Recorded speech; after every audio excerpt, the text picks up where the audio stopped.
الموضوع الرئيسي هو علاقة الإعلام التقليدي بالشباب، وخاصة الشباب المهمش. قلنا انطلقنا من دراسة أشرف عليها المرصد الوطني للشباب حول الإعلام في مرحلة الانتقال الديمقراطي، المضامين والتمثلات والانتظارات، من إعداد لبنى النجار وراضية إدريس ونجيل هاني.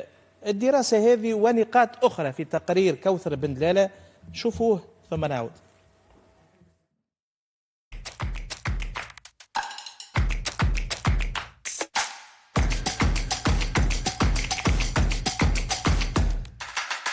يمثل الشباب التونسي 57% من مجموع السكان في البلاد، 62% منهم لا ثقة لهم في الدولة ولا حتى في النظام المؤسساتي، و81% من التونسيين يعتبرون أن تأثير الثورة على الشباب سلبي.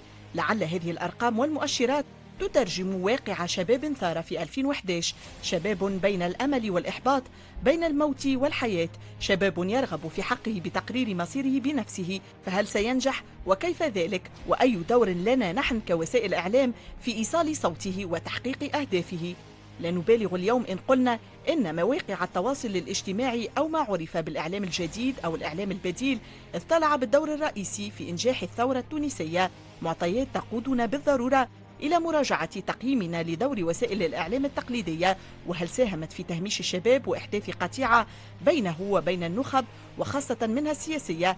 المرصد الوطني للشباب أصدر مؤخرا دراسة تحت عنوان الشباب والإعلام في مرحلة الانتقال الديمقراطي في تونس، المضامين والتمثلات والانتظارات، من إعداد لبنى النجار وراضي إدريس ونجيل هاني ضمن الأنشطة الدراسية والبحثية. كشفت أن معظم الشباب يلتجئ إلى شبكة التواصل الاجتماعي وإذاعات الويب لمتابعة الأحداث المستجدة، لعدم رضاه الكل عن وسائل الإعلام التقليدية في تغطيتها الميدانية للمسائل الوطنية. وخلص هذا العمل البحثي إلى جملة من التوصيات التي من شأنها تعزيز حضور الشباب في وسائل الإعلام والدفع في اتجاه الترويج لصورة متوازنة متنوعة وحقيقية عن أوضاعه وأدواره وانتظاراته، والتعريف بمشاكله وهواجسه، وضرورة الاهتمام بقضايا الشباب في مختلف وسائل الإعلام. فيما اعتبرت لجنة أخلاقيات المهنة بالنقابة الوطنية للصحفيين التونسيين أن وسائل الإعلام لم تتعاطى بشكل متوازن مع التحركات الاحتجاجية، معطيات ومؤشرات تدفع بلا شك إلى ضرورة المراجعة والتدارك، لا سيما وأن هناك من يعتبر أن بعض وسائل الإعلام تتنافس ليس على جودة المادة الإعلامية المقدمة ولا على المساهمة في حل مشاكل البلاد، وإنما تتنافس على الظفر بأعلى نسب المشاهدة عبر برامج سياسية واجتماعية تقوم على الإثارة، وهو ما جعل الشاب التونسي يعزف عن متابعتها، خاصة عندما يشاهد شيوخ السياسة يتحدثون باسم الشباب.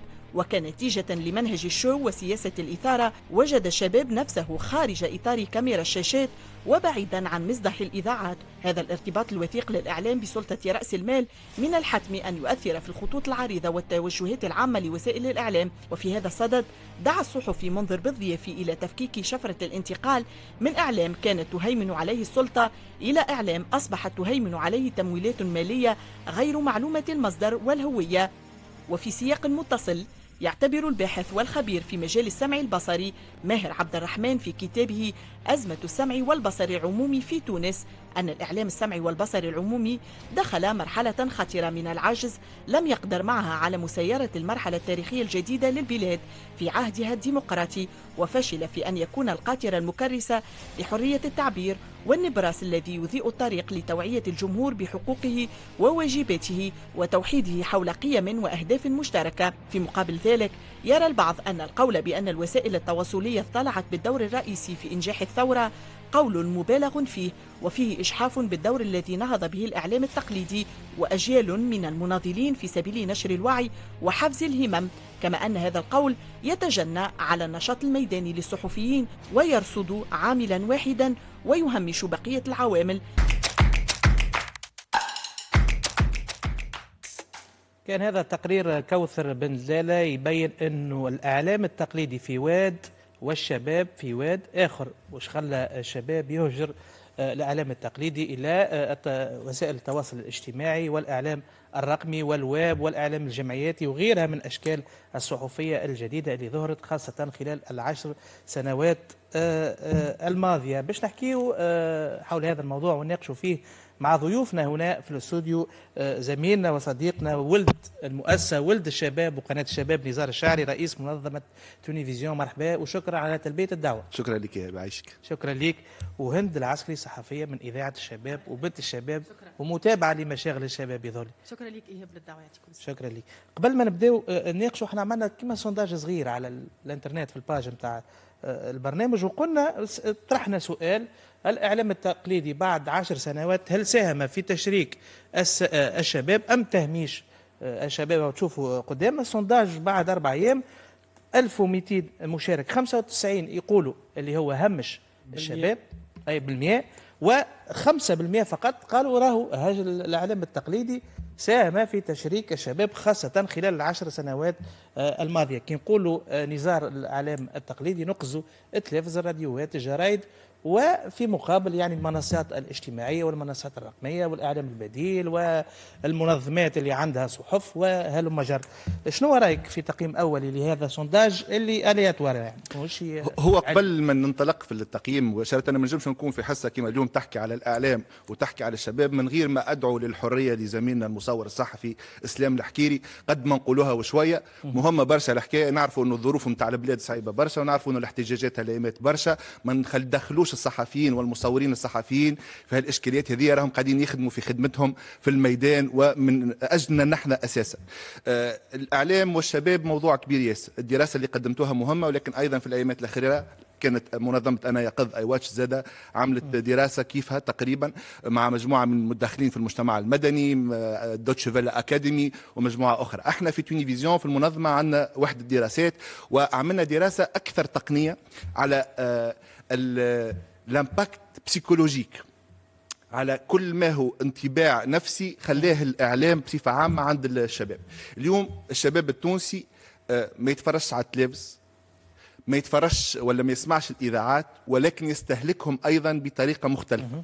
يعني يلزمنا نمشيو أعمق شوية. صحيح ممكن ما يتفرجش علينا اليوم على التلفزة الهرتيزية وإلا عن طريق الساتيليت، لكن راهم قاعد يتفرج علينا اليوم على الويب من خلال الصفحة متاع الفيسبوك، من خلال أيضا الشين يوتيوب، أو من خلال الإعادات، لأنه ما عادش يتفرج في ذيك الأودينس لينيير ولا يختار على شنو يتفرج. لو كان قلنا توا احنا حاجة مهمة راهو أكيد مش يتفرج عليها ويختارها. فأكيد عملية الاستهلاك متاع المحتوى بصفة عامة تغيرت على امتداد السنين.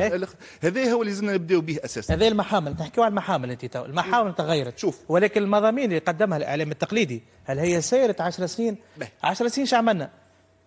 عركات سياسية في البلاتوات، ثم ما يسمى بالتولك شو. وين صحافة الجودة والصحافة اللي تمشي تتبع الشباب هذايا وتشوف شنو هي مشاكله. تعرف يقولوا في الدراسة هذه؟ يقول لك شباب بيدو نحبوا ما يسمى بصحافة الحلول. اعطيني حل، اعطيني نجاحاتي، ما تعمليش الوصمة اللي انا من جهة معناها مهمشة هذاك هو مصيري. تعرف شنو الفرق بيننا احنا قبل واليوم؟ احنا قبل كنا نستهلكوا المحتوى بشكل عمودي، اللي تقدمه لنا الاذاعه والتلفزه كان نوعا ما حاجه مسلمه، حاجه اللي ناخذوها من غير تحليل، من غير طاقه على انتاج. اليوم الجيل الجديد راهو جيل منتج للمحتوى، وهذا هو اللي اختلف. يعني حتى الطريقه نتاع الاستهلاك نتاعو مختلفه. اليوم الامام او ما يعبر عنه بالامام في الويب ممكن محتوى يجم يكون عنده. ما عادش تبعته مؤخرا بيرني ساندرز التصويره نتاعو وهو قاعد في التنصيب نتاع الرئيس الامريكي جو بايدن، عملت ضجه اكثر من التنصيب في حد ذاته، واصبحت دمام استعملوها في مختلف انحاء العالم. هل احنا اليوم في اعلامنا السمعي البصري والاعلام التقليدي قاعدين نستلهم من الطرق الجديده لانتاج المحتوى؟ اليوم حتى تو تحكي على الطرق لينا اي طرق اما مع المضامين، لكن خلينا نبداو حاجه مهمه برشا. على طرق من غير مضامين واللي كان يحكي فيه المضامين راهي هي بيدها اللي يتغير واللي يتطور هي المحامل وطرق التقديم. قبل ما يكون ثم سينما كانت الطريقة الوحيدة لاستعمال المضمون هي الكتابة. كانوا العباد الكل تخرج جرايد وتشري جرايد، وكانت الجريدة هي المحمل الأساسي بمضمون معين. المضمون قعد هو بيده، وحولناه وقت اكتشفنا السينما إلى أخبار مصورة وجات لي جورنال تلفزيون إلى غير ذلك. اليوم طريقة الإنتاج متاع المحتوى هي اللي تغير طريقة الاتصال وتغير طريقة مع المحافظة على نفس المضامين. المضامين هي بيدها ما تبدلش وصلتش ناكد لك. لا نحكي احنا توا في تونس في الواقع التونسي نحافظوا على نفس المضامين تقول، ولكن غيروا المحامل باش تولي توصل للشباب.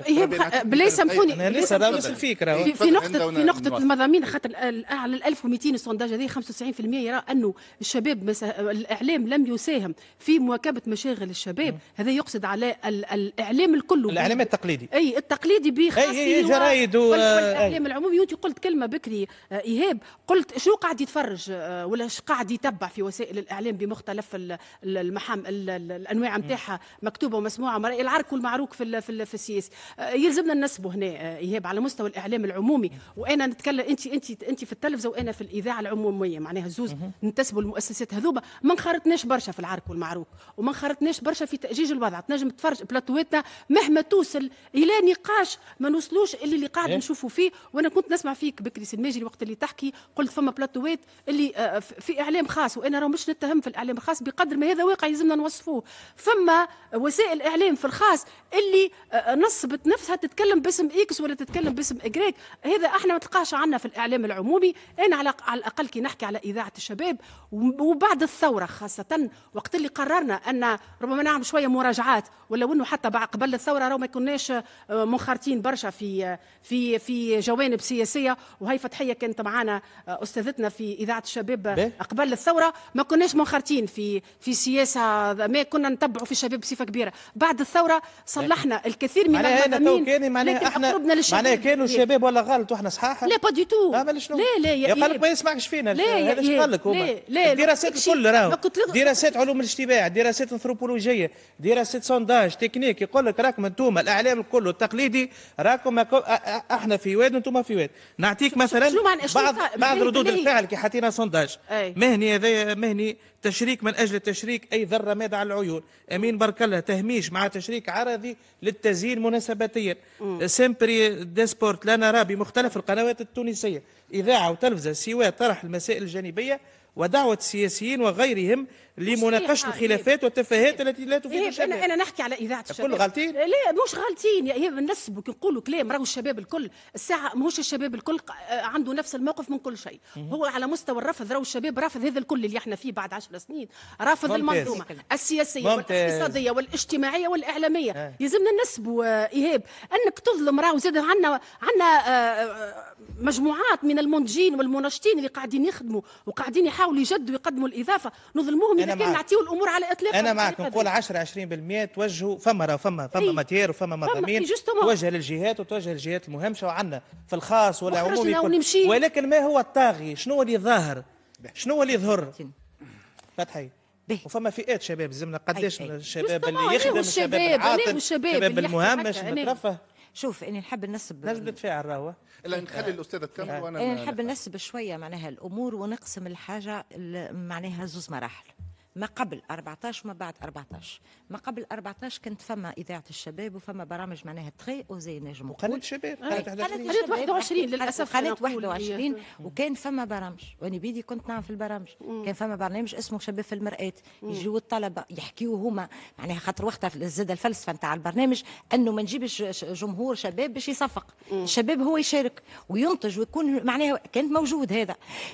بعد 14 خليني نقول الناس كلها غطست في السياسه ونقصت شويه معناها هالبرامج هذه، لكن على الاقل في مستوى اذاعه الشباب. انا ذكر البرنامج اللي كنت نعمل فيه معايا نقطه جورناليست اسمه كارت تابل، نحكوا على المواضيع الطابو الكل ويحضروا الشباب. وكانت الفكره فوالا بدون تحفظات، وكانت الفكره انه البرنامج يذاع من دور ثقافه، ومشينا وعملنا معناها برامج من دور ثقافه مع الشباب نتاع دور ثقافه. معناها تبقى هالتجارب هذه بقات تجارب معناها صغيره محتشمه ما كملتش، فما تعثرات ما كبرتش الى غير ذلك. المحامل اللي كان يحكي عليهم معناها توا نسار مهم، على خاطر احنا نجم المضامين، نجم يبقى المضمون هو نفسه اذا كان انت ما تنوعش في المحاور نتاعك، واذا كان انت ما تحاولش تسوق للمنتوج نتاعك ما يوصلش. السونداج اللي انت قلته رغم انه معناها ان سونداج الياتوار اكسترا على الفيسبوك، ما نعرفش شكون. انا بالنسبه لي دخل مره ولا اثنين، خاطر معناها ما نجمش نقول، مي كمان سينيفيكاتيف. 85 يقول لك ما نشاركوش، افكتيفمون 95 عفوا يقول لك ما شاركناش. مانيش قاعده نشوف في الشباب، سي فغي الشباب غايب، سي فغي كانت فما قناه اسمها 21 اليوم ما عادش عندها حتى هويه، ولد اسمها قناه الوطنيه 2 ما عاد عندها حتى هويه، ما فماش. صحيح انه باذاعه الشباب باللي باش تعمل كانت تحكينا تويكا معناها هند كيفاش معناها الفريكونس نتاعها ما عادش تسمع داخل الجمهوريه. بعد الفريكونس نتاعنا اللي كانت تبث بصفه قويه وكبيره على تونس الكبرى تنحات وتعطات الاذاعه خاصه اللي هي تو ما عادش موجوده. وخذينا دوتر فريكونس. وانا نحيي الزملاء معناها في التقنيه في اذاعه في الاذاعه التونسيه يقوموا بمحاولات انها تكون موجوده، وموجوده هي اذاعه شباب. لكن شونجي مي احنا لكن ماهيش محاكمه هي اذاعه شباب. لا نزار انا نحكي على حاجه نعرفها، انا نحكي على الاعلام العمومي نعرفه. بعد اذنك معناها نحكي على عوامل. نحب نسال حاجه. تو سلم اولويات وسائل الاعلام تو اذا كان الشباب في الدراسات هذه يقول لك ما كومش لاهين بينا، ما كومش تسمعوا فينا، شنو لازمها تكون بالضبط؟ هذا هو اخبار، ثقافه، هذا هو ترفيه نبدلوا المضامين، شنو نعملوا بالضبط؟ لا بيرسبسيون. اليوم يلزمنا بعد اذنك نرجع الكلمه. راهو انا نشتغل بكثره على الشباب. احنا المنظمه نتاعنا في اكثر من 250 نادي في الجامعات وفي المعاهد، يعني نشتغل على ال 15 25 سنه بشكل انت في الميدان معناها في قلب المعمعة. اليوم الشباب يقول لك ما كومش تسمعوا فينا. اي فوالا قبل ما تحكيوا على انك تعطيني مضمون، هل انت اليوم قاعد تستوعب في انتظاراتي منك والا لا؟ هذا مش موجود اليوم. وهذا الشباب مش كان للاعلام، الشباب للمجتمع بكل مركباته. خلينا في الاعلام السياسي، الشباب للمجتمع المدني، الشباب للاعلام. راهو يقول لك راكم مهمشينا بشكل كبير، وهذا التهميش هذا نشوفوه اليوم في رجع الصدى في الشارع. اليوم لو كان ثم عباد تسمع الشباب بكل يعني سياسيين او مجتمع مدني او كما قال قبيله المجتمع المدني قاعد يحاول، لكن مش كافي. 5% فقط من الشباب اليوم منخرط في المجتمع المدني. اليوم 5% فقط يقول لك انا راضي على الاعلام التقليدي. يلزمنا نفهموا انه 95% من الشباب نتاعنا فد من الوضع نتاعو في تونس. يقول لك انا ما عادش عندي بلاصه في البلاد هذه، وهذا واقع. نهار نفهموا هذا نجموا نبداو نصلحوا. ولا هو بيدو ينتج في المضامين. انا يظهر لي خاطر البنيه ما تتبناش بالاعلام كهو، خاطر انا كي نقوم بدوري انا ونقدم مضامين. خلينا نحكي مثلا انا خاطر محور السلطه وعلاقتها بالاعلام مش زاد هي شعطات الاعلام. توا هالكلام اللي تقدم وليد راهو تعسفنا عليه. وليد خاطر كي نقدموا كلام على اطلاقه معناها الشباب ماهوش قريب من وسائل الاعلام العمومي نحكي عليه انا نخدم فيه، ماهوش قاعد يقدم في مضامين القرب. انا نحكي على شبكه اذاعه شباب اللي توا قاعده تخدم. احنا عندنا صباحنا هكا نجيبوا فيه لي جون اللي نلقى في العالم الكل اللي متميز في مختلف المجالات، يحكي في إذاعة الشباب وياخذ جوائز ومتوجين. من بعد تلقى عنا برنامج خذ فرصتك كولوار يومي، هذا نجيبوا فيه الناس اللي عاملة مشاريع، اللي عندها مشاكل، اللي تحب تلقى حلول، نحضروا معاهم المسؤولين للإجابة، ناخذوا المشاريع الناجحة، نعطيو إكزامبل للشباب. عنا برنامج تونس اليوم من بعد نحاول نقربوا من خلاله الشباب للحياة العامة، للمشاركة في الحياة العامة. عنا برنامج أشتاق من بعد كولوار يومي. تو نسألك من بعد هند وين احنا وين مضاميننا بعيده وين؟ لا شبيها ما وصلتش، ما قلتش من بعيده. نعطيك من بعد علاش صحيت هذا من بعد. وليد باهي، هو خلينا نكونوا صريحين وواضحين وما نقعدوش ندوروا هكا، مش انتم تدوروا معناتها. توا هو الشباب مادام توا نتكلم على وسائل الاعلام نقولوا اللي هي نوعا ما فما ناس تتحفظ على الكلام هذا، ما يسالش نسبيا نقولوا انه وسائل الاعلام تعكس الواقع الموجود. الواقع الموجود الشباب غير موجود في البرلمان، وغير موجود في الحكومة، وغير موجود في المراكز الحساسة، وغير موجود في صنع القرار، وغير موجود في حد شيء. الشباب وين موجود؟ موجود في الشوارع وفي المقاهي في البلايص هذيك، موجود في الحاجات السلبية. وبالتالي الإعلام مش قاعد يحكي عليهم بالإيجابي، ومش قاعد يحكي عليهم على إبداعهم، لأنهم مغيبين بفضل سياسات الدولة منذ سنوات طويلة، وبفضل التوجهات الكبرى للبلاد. شنو هي التصويره اللي عندنا التصويره اللي عندنا انه مهمش، انه مش الاعلام هو قاعد يهمش في الشباب. قاعدين ننقلوا الاعلام يعكس في تهميش الشباب. عندنا حاجه الشباب هو مهمش، يا ما نعديوه الشباب قاعد في قهوه وبطال مهمش، هذا يا الموجود. نشوفوا في وسائل الاعلام هذا الموجود، نشوفوا البوز واللعب ويقولوا كأننا في عالم اخر. هذا صحيح. راهو بالحق راهو مش باش نقعدوا نغازلوا في الشباب المبدع العظيم والناس تهمش فيه، مش هذا. الدولة هذه مسؤولة على رفع المظلمة عن على الشباب.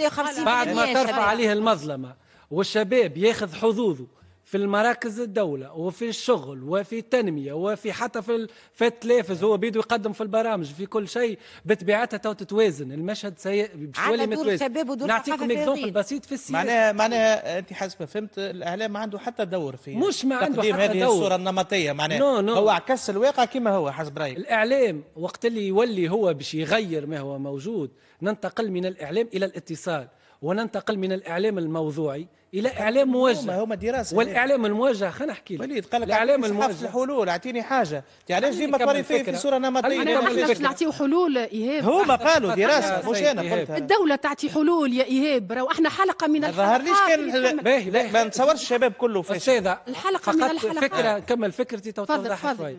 كي قلت إنه الإعلام إذا سيتحلى بالموضوعية التامة فإنه الفا إيكارتي شباب، لأنه الشباب غير ممثل في كل ما هو. لا ما يصيرش هكا. لا خلينا نكمل الفكرة. إذا باش يتحلى بالموضوعية التامة، علاش باش يكارتيهم؟ حتى في نشرات الأخبار مش باش يحكي على شباب، على خاطر الشباب مش قاعد موجود في مؤسسات الدولة في الحاجات المنتجة إلى غير ذلك. وبالتالي لهنا نتكلموا على إعلام موجه.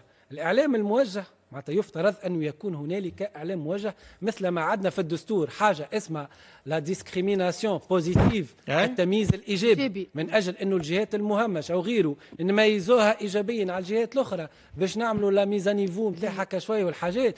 زادة باش نحكيو على برامج موجهة واللي موجودة في إذاعة شباب وموجودة في برشا يعني بلاتوات أحيانا أنه نفرضوا فرضا أنه يكونوا فيما شباب موجودين، تصير برامج حتى وإن كانوا مثلا ما فماش برشا حاجات تستدعي أنه نجيبوهم، فهذا توجيه. مثلا المرأة كي تكون ديسكريميني نفرضوا فرضا انها وصلت في مجلس النواب بالكوتا ووصلت بال 50% تترشح بالسيف. عليه احنا هذا خلينا نكمل فكره فقط فكره اللي نحب نقوله انه اوكي انا على الاقل قناعتي الخاصه انه الشباب مش الاعلام يهمش فيه، ولكن لو سيستيم اون جينيرال هو مهمش، ودور الاعلام انه يكون موجه توجيه انه ينظر الى الشباب بفئته جهه او فئه متضرره وفئه فولنيرابل، وبالتالي يجب أنه يوفر أكثر ما يمكن من مساحات للشباب، ويوفر أكثر ما يمكن من رجعنا تو محتوى للشباب من أجل توفير أكثر مساحات للشباب،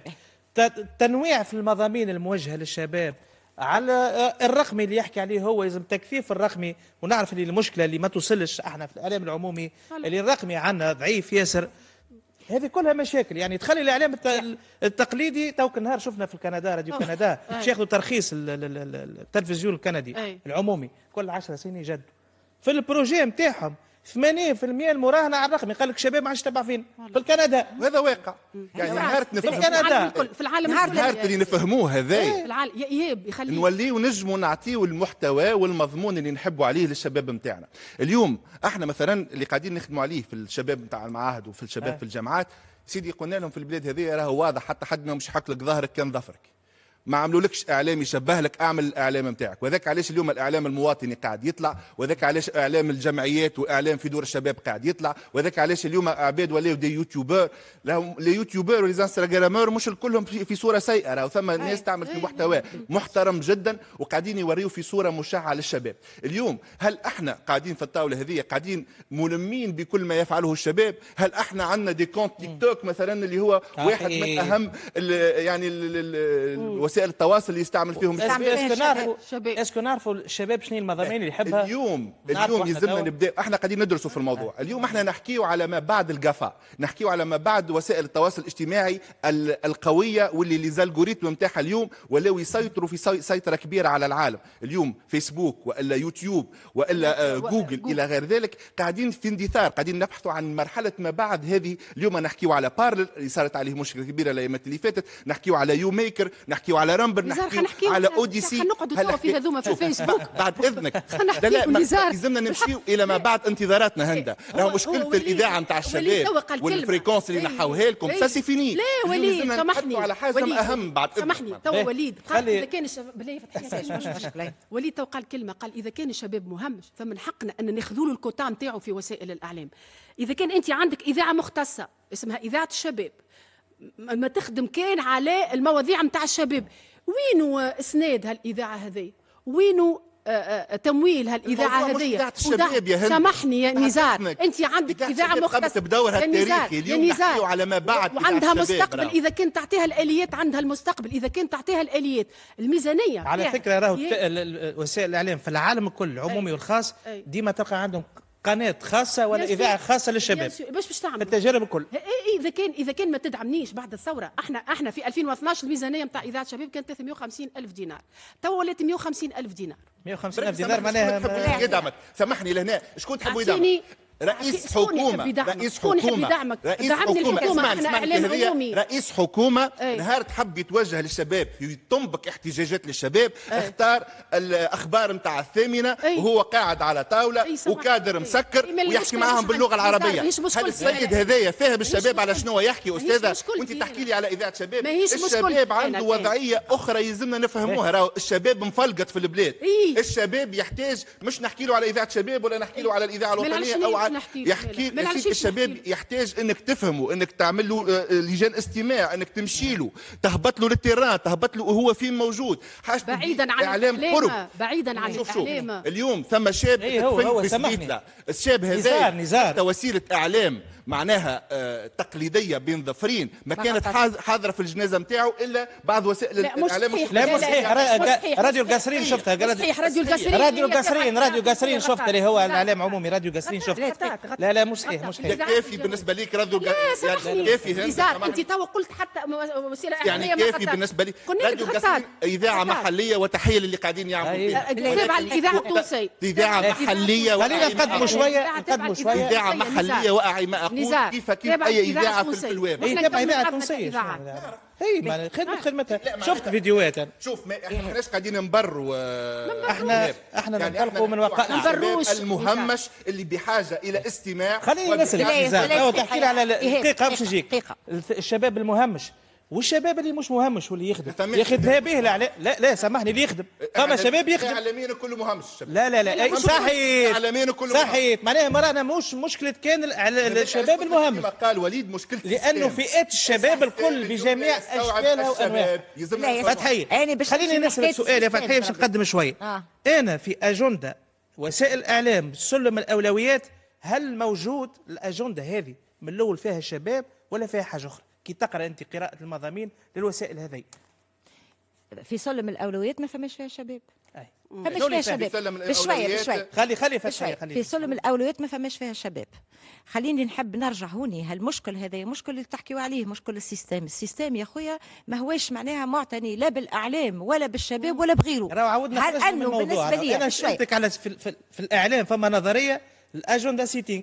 انا شنو اولوياتي شنو نعديها؟ ما فماش الاولويه هذه ما فماش. بعد اذنك الاجنده سيتينغ هو السيد اللي خلص. جاوبني. الاجنده سيتينغ في كل البرمجات اللي موجودين اليوم في تونس هو السيد اللي يخلص. فتحي شوف بالنسبه في سلم الاولويات ما فماش معناها الشباب، فما اولويات اخرى. ينجم يكون اللي قلته انت تنجم تكون في الاجنده معناها هذه هي السياسي قبل كل شيء. اي فوالا السياسي. الدراسه هذه تبين السياسي معناها حتى انتظارات الشباب تمشي عن طريق السياسي اللي يخلص. هذا موجود. هذا كونستا. يعني نقول لك بعد 10 سنين ما فماش توجهات كبرى للاعلام، ما فماش سياسات عموميه. زيد نعاودوا نسطروا قلناها 20,000 مره. وقت اللي تكون فما سياسات اعلاميه معناها وقتها تتوضح معناها التوجهات الكبرى هذه معناها تدخل وقتها تنجم تدخل الشباب. وقت تعملت اذاعه الشباب ولا اذاعه ولا معناها كانال 21 ولا غيرها سي فغي معناها حاجه، لكن كانت في ضمن توجهات كبرى. عملت بشوي عملتها الدوله. عملتها الدوله. يعني نحكي سياسات عموميه. السياسات العموميه معناها كي نجيو نفسروها راهي تعملها الحكومه اليوم. اي هيكل استاذه شنية؟ قبل كانت ثم وزاره للاتصال. ايه هذا حكينا فيه. اسمعني عن طريق اي هيكل تعمل هذا حكينا فيه في وسط الحصه هذه، وقلنا راهو ما فماش حتى هيكل معني معناها بالاعلام، والاعلام سيبه كيكا وكهو. اليوم مشكل كبير، ما فماش سياسات عموميه، ما فماش توجهات كبرى، ما فماش اعلام يمشي، ما فماش اسلحه للاعلام العمومي، ما فماش اعلام يمشي معناها للشباب ويسمعهم، ما فماش اعلام يجيب الشباب ويسمعهم. هذا ما هوش مفقود. وهذاك هذايا معناها متفقين فوالا. هذايا حبيت نقول انه الاجندا الحلول ما فماش الحلول وقت اللي معناها الاعلاميين بكلهم ايكومبري معناها الصحفيين وايكومبري الدوله وايكومبري الكل يقعدوا مع بعضهم. فما حاجات معناها اللي تخص الاعلام لا مجال في التراجع فيها، الحريات الى غير ذلك الى غير ذلك، وتتبناسي معناها توجهات كبرى ويخليوا ويعطيوا الامكانيات للاعلام باش نجم الاعلام معناها يخدم على روحه. وقت اللي التلفزه العموميه والاذاعه العموميه تعطي الامكانيات لهال معناها الاذاعات هذه وتدخل الاعلام الرقمي تو تتبدل. اما الشباب عندهم حق، والشباب اليوم معناها كله يحس بروحه شويه بشويه. الشباب انا نحب نسطر الحاجه كله يحس بروحه مهمش، حتى القاري والمتعلم. وهذاك علاش معناها كل الشباب مش الشباب مهمش. يقول لك بالنسبه لي احنا جيل خطا يا سيدي، جيل خطا لاننا مهمشون، حد ما يسمعنا، حد ما يقرب لنا، حد ما يحس بينا الى غير ذلك. وزيد في المنظومه هذه الكليكه اللي نهار الكل يشوفوا فيه معناها عباد قاعده تطلع وقاعده هما مش موجودين. سافا دو سوا انه معناها فلقت. وقت اللي قلت فلقت راهي فما معناها مجموعه سموا روحها فلقتنا، وهي اللي قاعده خلينا نقدموا شويه. فما مضامين اعلاميه على 10 سنين زاد ما يسمى بالترفيه، برامج الترفيه. برامج الترفيه حتى كي نقراو عليه موجهه للشباب، لفئه الشباب. نقولوا من 18 16 سنه. بالله البرامج هذيك هي موجهه للشباب. كي تقرا في التلفزه ديفيرتيسمون شباب، خاطر مشكله ديفيرتيسمون شباب. هذا باش نسال انا. لا هل قامت الدوره هذه؟ هذيك الترفيه والله الترفيه مع الغائها. والله الترفيه علاش الغاها موجوده في العالم كله؟ علاش لا خلي السوق يلغاها. لا ما تقومش تلغاها. هي اليوم السائده. لا خلي السوق يلغاها. خلي برامج الجوده تلغيها، ما تلغيهاش انت بقرار. لا اللي تعدى سامحني انا مش نتكلم راهو على الاعلام بكله معناها مع احترامي الشديد. معناها اللي ترفيه انت هذاك ترفيه يدخل في خانه الترفيه. كي تصنفوا فيه باش تحطوا هو من ناحيه والله جيب حد ميت بالشر وحط له برنامج ترفيه، قول له شيخ تفرهد عمل جو. عندنا المثال يقولوا خاص المشنوق كان ماكلت. لا وبخلاف اللي قاعدين نشوفوا. هي علاش قلت لك توا 10 سنين نتفرجوا في البرامج هذيك. هي 10 سنين هي السائده. صحيت هي السائده. احنا قلنا 10 سنين فيها ضوابط يا الكونستال وملخص 10 سنين برامج سياسيه. ناس تتعارك بلاتوات السائد راهو مش الكل. ونسب يا ايهاب يخليك نسب. هي خاطر احنا رانا فما 10 20% برامج جاده، ولكن الطاغي والذي اقصى وهمش الشباب شنو هي برامج هذه سياسيه نخبويه وبرامج ترفيه معناها تخاطب في عقول الشباب كأننا عايشين في عالم اخر. صحيح ولا مو تحكي يا ايهاب على الضحك؟ معناها الضحك الناس تضحك. ايهاب انا الجمعه اللي فاتت نتفرج في قناه خاصه جايبه فنان ربي يعينه يحكي على القرايه. قال لهم انا ما خذيتش الباك، وفي الباك جبت 0.35 و0.35 جبتها بالسبور. سالوه على ابو القاسم الشابي قال لهم هذايا شكونه، والناس تضحك. سالوه على ابن خلدون ونحيي سي عياض اللومي اليوم اللي عمل لنا بوز كبيره والناس تضحك معناه، والشباب يضحك والشباب يصفق وشيخ ويضحك. ما نعرفش انا ربما وليت قديمه لدرجه انه نشوف في مهزله قدامي واولادي زاد يضحكوا على المهزله هذيك. شو مقاييس الترفيه؟ وشكون قاعد يعطي في لا يعطي في ضوابط. راهو كي نتفرهدوا ما يلزمناش نطيحوا القدر وما يلزمناش نقولوا كلام بذيء. هذا بالنسبه لنا احنا في الاعلام العمومي اللي نتحاسبوا عليه. انك انت في الاعلام العمومي انا نتكلم عليه لو كان شخص شنو اللي صار بعد 10 سنين؟ لو كان نشخصوا تشخيص شنو اللي صار بالورقه والستيل وشنو اللي صار؟ فما فئه من الشباب هذايا يتفرجوا فيها البرامج هذه. فئه اخرى من الشباب اللي جات عليها الدراسات اللي عملتوها الكل 10 سنين يا ايهاب 10 سنين. فما فئه اخرى من الشباب قالت يا خويا هاني ماشي الاعلام البديل، انا خرجت منه الاعلام التقليدي هذا. صحيح ولا؟ صحيح ولا؟ باهي شنو باش نعملوا احنا تو؟ الاعلام تاعنا ساهل. هاو شو يلزمنا نعمل؟ اولا يلزمنا يكون عندنا الشجاعه باش نقولوا ثم حاجه غلطه. أول حاجة. احنا هنا باش نقولوا أنا احنا علاش هنا هذا الاول أي. إيهاب. هذا اولا. ثانيا يلزمنا نقولوا انه اليوم احنا بحاجه الى مجلس اعلى للمحتوى الوطني فوالا. يكون فيه الدوله ويكون فيه المجتمع المدني ممتاز. والتعديل ممتاز. إلى غير ذلك. ممتاز. هالمجلس هذا شنو دوره؟ يعمل لنا استراتيجيه وطنيه، اي اعلام واي قدوه نريد، باش ما نوليش نضحك على ابن خلدون وما نضحكش على تشرشل، وما نوليش عندي القدوه نتاعي علي شورب، والقدوه نتاعي ولاد مفيده، والقدوه نتاعي اشياء يندى لها الجبين. انا في مره قلت لو كان عندي سلطه قرار راهو عدد كبير من المؤسسات الإعلامية الخاصة راهو تسقمت عليها الدنيا وقعدت وقت الحكاية، وأنا أعي ما أقول. علاش؟ على خاطر مش ديكتاتورية، يلزمنا بوعي مجتمعي كامل نفهموا اليوم أنه مربط الفرس بتغيير كل الأحوال هو الإعلام. نهار أنه الإعلام متاعنا يتصلح الحالة متاعه، تو السياسة تتصلح الحالة متاعها، وتو الشباب يتصلح وحتى حد ما يحس بروحه مهمش. إذا يلزمنا نعملوا ديسكريميناسيون بوزيتيف نعملوها، إذا يلزم أكثر نساء في المشهد الإعلامي نعملوه، أما مش طبخ وحكايات فارغة، لا، لحديث المسائل المصيرية والحقيقية. فين هالمرأة في القيادة؟ هذا لا يمنع ذاك على يا المرأة نزار، في يا نزار، هذا لا يمنع ذاك نزار حتى طبق اما يا أرجوك راهو احنا اليوم يوصلنا له. يا هند خليني نكمل الفكرة عايش أختي. تفضل. أنا اليوم وقت نقول إنه خاصة القنوات الخاصة اليوم ما تعمل في الأجندة متاعها كان اللي يخلص. ايش معناها؟ معناتها البرامج اللي قاعدين نخدموا عليهم الكل انت المستهلك وما تدفعش في فلوس، اذا انت هو البضاعه. العباد هذوما قاعدين يعملوا في كل ما يجيب لوديمات اون سوفو شنو هو المحتوى، وهذا اللي لازمنا نغيروه.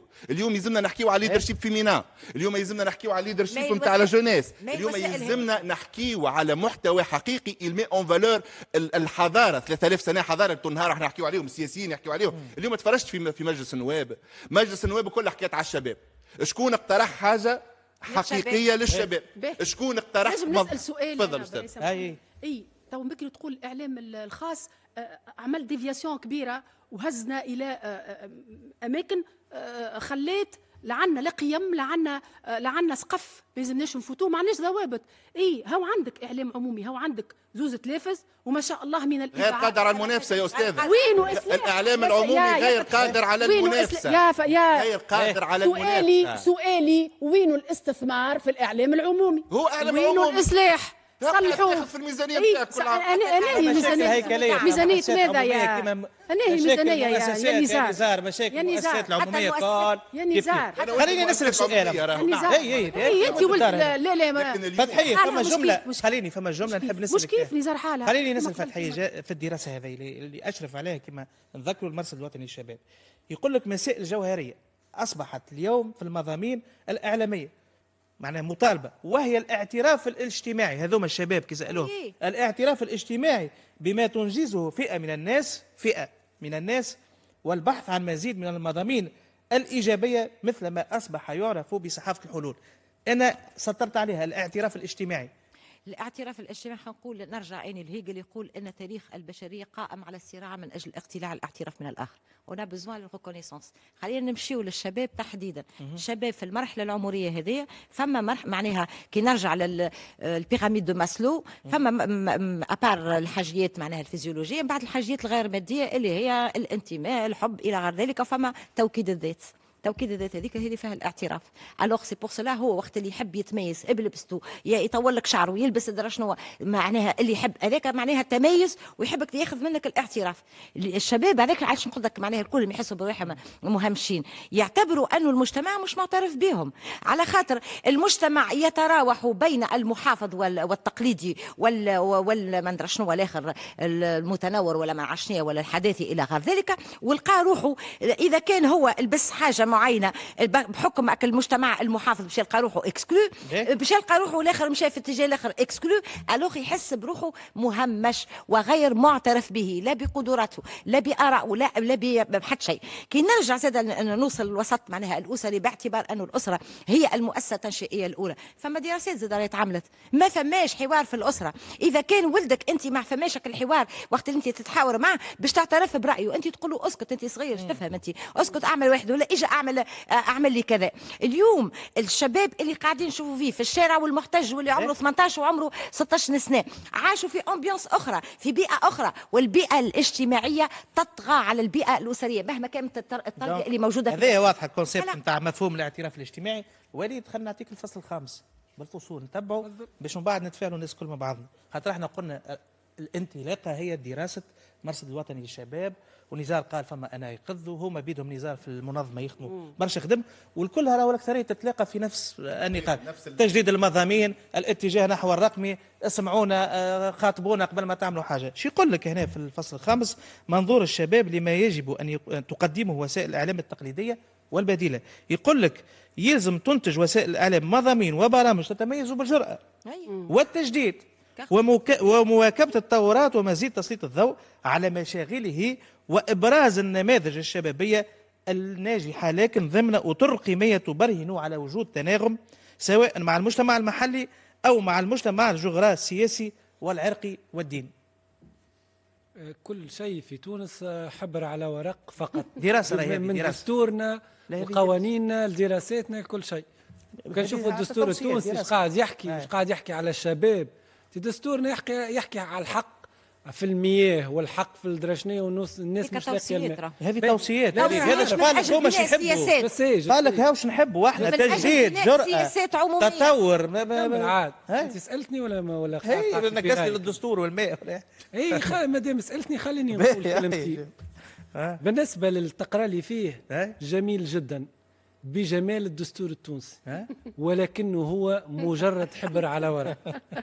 هذه حاجة. ثانيا احنا ازمتنا في تونس فيما يتعلق بالشباب انه ما صارتش باساسيون بين الاجيال، وانه الشباب واهق ومفجوع انه يخوض الصراع نتاعو وعركته باش يفك البلايص نتاعو من ناحيه، ويعتبر في الاخرين اللي هما اكبر منه يعتبر فيهم مسامر مصدى ومسنودين من السيستم وفاكين البلايص. وفي نفس الوقت ما يسمى اللي يسمي فيهم الشباب مسامر مصدى دون ان يتجرأ انه يقلعهم هذوكم بيدهم، ينظروا للشباب على اساس انه فروخ تتراقص وانهم غير قادرين انهم يشغلوا مناصب وغير قادرين انهم يبنوا دوله وغير قادرين انهم ياثروا نحو الايجاب. فالازمه وين؟ شوف، اما انه تصير نوع من كل جيل يمد يده للجيل الاخر. الجيل القديم يقدم من الخبرات ويقدم بعض التنازلات ويحاول انه يدفع الجيل الجديد انه معناتها يشد بلاصته ويسلم له المشعل باش ما يصيرش فراغ. وفي نفس الوقت الجيل الصغير معناتها يحاول انه زاد يتعاطى معاهم. ما فماش مطالب وسائل الاعلام، فما هذه ما تكون فما معناتها تواصل ولا تكون الاخرى اللي هي البديل للتواصل، وهي الصدام بين الجيلين. الصدام لا الجيل الصغير معناتها قادر عنده الادوات ولا عنده الجرأه زاده والقوه الكافيه باش يصطدم ويقلع بلاصته. نحب حاجه واضحه، انت تحكي لي على المكرو مشكله حاجه كبيره، نحكي لك على المضامين. هو الشباب المضامين الاعلاميه شنو طالب؟ تو تحكي لي على مشكله هيكليه وصدام الاجيال. اعطيني انت قال لك هو قال لك نحكي على المضامين الاعلاميه، احنا البرنامج على المضامين الاعلاميه مجدده، جرأه، تجديد، مواكبه التطور. هذا ايش قال؟ اذا كانت قبل هذه شعارات. شوف كيف كانت قبل؟ شنو شعارات؟ هذه دراسه هو قال لك الشباب. لا مش نشكك في الدراسه. تقول لي طالب مزيد كما قال بن علي مزيد من الحريات ومزيد من يا ولدي هذه شعارات. شنو مزيد من الجرأة وما مزيد من امان وليد شنو شعارات؟ انت غدوه انا غدوه باش نعمل تلفزه ولا انت باش تعمل اذاعه نورمالمون باش نشدوا هالدراسات هذه ونقولوا باش نعملوا برنامج نتاعنا شنو هي التوجهات، وين شي يحب الشباب شي يحب الكهول. حط شباب الشباب حطوا في القنوات وخلي ونعتذر لي اني طولت. جيب شباب تونسي وحطوا في برامج تلفزيونيه مثل هذا البرنامج وخليه هو يتكلم، ما نتكلموش على لسانه. وقت اللي حضروا مجموعه من الشباب اللي هما دي سوسيولوج ودي بسيكولوج ونشطاء وحقوقيين وغيرهم، هما بيدهم مش ناس تحكي على لسانهم، هما يحضروا يتكلموا. لو نفهمهم شنو حاجه هذه مهمه برشا. نزار هاو هاي من التوصيات ايش قال وليد صحيح. تشريك الشباب في مختلف مناطق البلاد في انتاج المضامين الاعلاميه. احنا عملنا تجربه في المنظمه نتاعنا أه؟ سميناها نحن قرطاج، شدينا ل 24 ولايه، عملنا 24 موقع انترنت و24 فضاء معناتها نتاع دي ريزو سوسيو، باج أه؟ فيسبوك، يوتيوب، انستغرام الى اخره، واعطيناهم للشباب في اطار مسابقه وطنيه لانتاج المحتوى الايجابي حول الجهات نتاعهم، باش تعرف بالجهه نتاعك ولي بونز انيسياتيف، ويدخل هذا في الاعتراف اللي نحكيو عليه. ما عندكش فكره قداش انتجوا حاجات متميزه، يعني تبعد حتى ممكن على في المستوى الاحترافي وتفوق. علاش؟ خاطر ثم المستوى الابداعي. التغيير هذاك ريت احنا التغيير نتعاملوا فيه مع تونس، احنا مجتمع محافظ جدا، التغيير نخافوا منه، لكن الشباب ترند ستر هو يصنع التغيير. الشباب وقت تعطيه المكان باش يصنع، وحكايه الانتقال الجيلي للمعرفه والسلطه، بما انه المعرفه سلطه في حد ذاتها، وقت توريه تقول له هاي ثنيه وراك تنجم تعمل وراك قادر على الفعل، شفنا حاجات اكسترا اوردينير. خلي الشباب هذا يعمل. باش نعطيك ريت هذا مهم برشا الكلام. إيهاب. هذا باش نسالك، هذا كلام بناء. اش قلنا من بدايه الحوار تو؟ قلنا ناقص الجانب الرقمي، يلزم التوجه نحو الرقمي من وسائل المحامل الجديدة. قلنا يلزم التجديد والجرأة على مستوى المضامين. قلنا يلزم سياسات عمومية للإعلام عامة، توجهات كبرى. إذا احنا توا حتى كمحترفين نعرفوا شنو اللي يلزم يكون. علاش الشباب تشكى؟ علاش مشى للاعلام البديل؟ دونك هاي الحلول، هاي التوصيات والخاتمه اش قالت؟ اعاده النظر في الاعلام، تشريك الشباب في مختلف مناطق البلاد في انتاج المضامين الاعلاميه، تعزيز الاعلام البديل وصحافه المواطن. عندنا برنامج اسمه سمع صوتك، كان في الفبراير اللي فاتت نقلنا الولايات الجمهوريه الكل، انتم عملتوها رقمي نزار، احنا مشينا للولايات الكل، راهو بالصعوبات، راهو انك تتنقل وصعوبات انك ما نحبش نحكي في برشا تفاصيل، مانيش جاي نشكي ونبكي، اما الفريق نتاع البرنامج. هند باش نقص عليك، قالوا لي فما كلمه سيد رئيس الحكومه للاجابه على تساؤلات النواب في جلسه منح الثقه، نشوفوها ثم نعود.